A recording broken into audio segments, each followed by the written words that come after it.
Урпия Мамаева ак өрүктү ящиктерге салып сатууга даярдап жатат. Бул жылы аба ырайы салкын келип, түшүмдүүлүк кечиккенин айтат.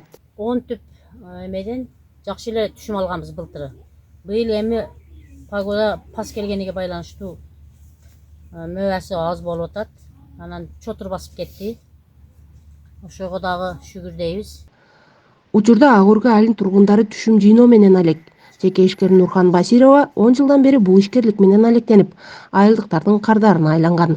Ал өрүктү жеринен сатып алып, Орусия жана Казакстанга экспорттойт. Бул жылы баа өткөн жылга караганда төмөн болгонун айтат. Алары былтыркы жылдан бир эмеле арзан болуп атат. Былтыр 50-60 болсо, быйыл мына 30 сомдон алып.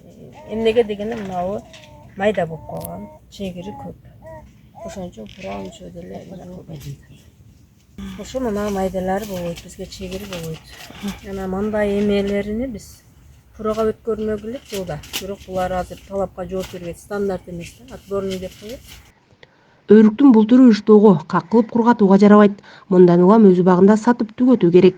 Ал эми экспорттун талабына жооп бербей, иргөөдөн өтпөй калган өрүктөр ысырап болот. Мындан улам Кадамжай районуна өрүктү кайра иштетип, сок кылуучу цех керек дейт ишкер. Бышып өтүп кеткендерди биздин мына Кадамжай районуга бир сок эме кыла турган цех десекти, завод эмес го, эми цех ачып берсе, урматтуу президентибиз Адыр Нуркожоев Жапаровдон суранып кетет элем.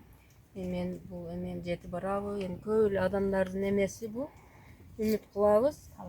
Анан бизге окшогондор алып апарайлы десек, эзилип суу чыгып кетет алыс аймактарга.